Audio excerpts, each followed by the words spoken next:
ત્વમેવ સર્વમ મમ રંગદેવ.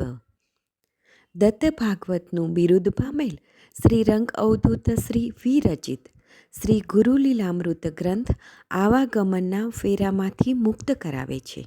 જાણે બ્રહ્મરસાસ્વાદે ભર્યો નર્યો ગ્રંથ સાધ્યંત. આ વરદ અને ઔપાસનિક ગ્રંથને રંગબાળ શ્રી જગદીશાનંદજીએ સરળ અને સંક્ષિપ્ત ગદ્ય લેખન રૂપે વર્ષના દરેક દિવસ માટે એક પેજ તેમ 364 પેજમાં આ શ્રીરંગ બ્રહ્મરસાસ્વાદનું સર્વને રસપાન કરાવ્યું છે. તે ક્રમમાં દરરોજ શ્રવણ કરીએ. દત્તબાવનીના ગાન પછી આ એક એક પેજનું પઠન કરવું શ્રેયસ્કર છે. સપ્તાહ 31 રવિવાર. અલગજી કહે છે કે હે નિરંજન, નારાયણ સ્વામીની ત્રિકાલ સંધ્યાના સ્થાન પવિત્ર વાડીમાં શાસ્ત્રી બુવાના માસી, જેમનું નામ દુર્ગાબાઈ હતું, તે શ્રી દત્તની આરાધના કરતા ત્યાં આનંદથી રહેતા હતા. આ દુર્ગા માસી શ્રી દત્તના પરમ ભક્ત હતા.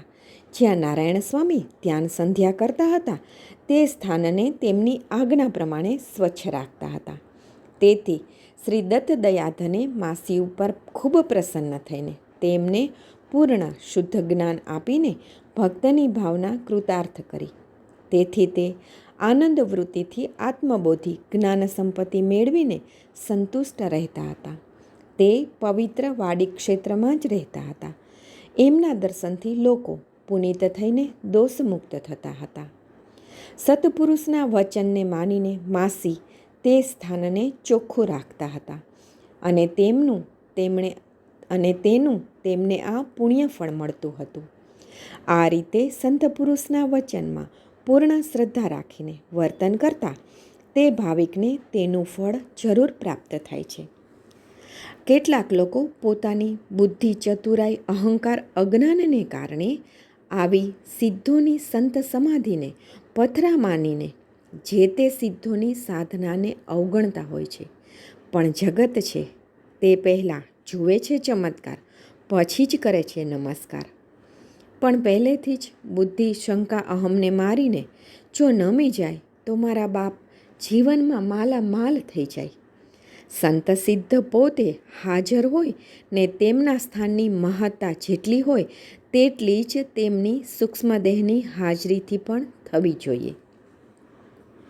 ગુજરાતમાં વડોદરા જિલ્લાનું સાવલી નામનું એક નાનું ગામ છે.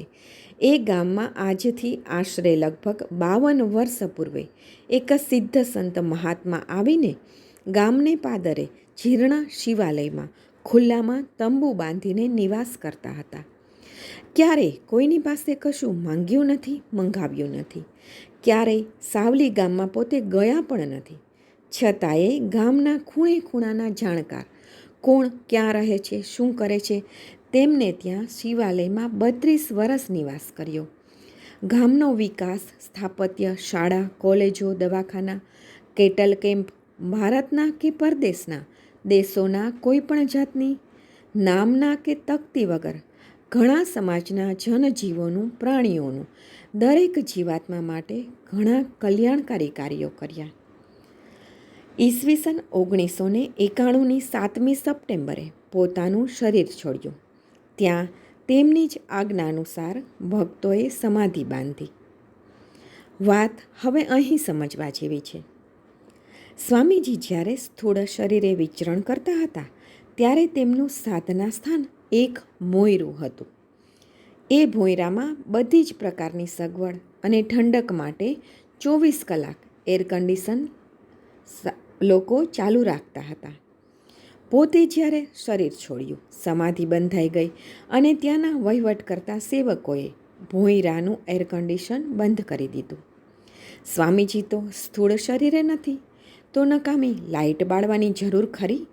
અને નકામી લાઇટ બળતા સંસ્થામાં લાઇટ બિલ એટલું વધુ આવે એમ વિચારી એવા વાણિજ્ય વૃત્તિવાળાઓને પોતાના વિચારોથી સર્વાનુમતે એસી બંધ કર્યું.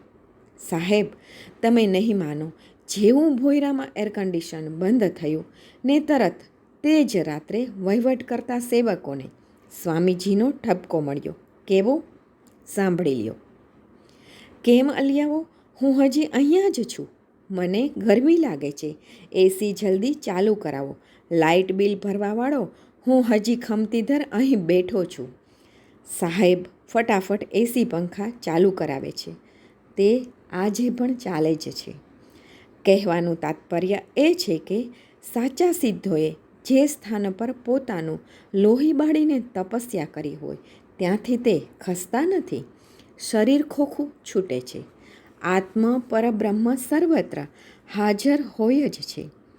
માટે જ આજે પણ સમાધિ, કબર, ખાંભીઓ પૂજાય છે. તેનું કારણ સિદ્ધોની સૂક્ષ્મ હાજરી જ છે. માટે જ બાપજીએ વારંવાર કહ્યું છે, ચાહે તો હાજર દિખાઓ, ચાહને વાલા કોન હૈ. અવધૂત્યાનંદ, ભજન નંબર 250, પાના નંબર 219, પંક્તિ નંબર 1. ઘટાકાશ ઘટ ફૂટતા મહાકાશ જ્યમ થાય, થતા નાશ ઉપાધિનો જીવ બ્રહ્મત્યમ થાય. શ્રી ગુરુ લીલામૃત, અધ્યાય 19, દોહરો 38. અવધૂત ચિંતન શ્રી ગુરુદેવ દત્ત.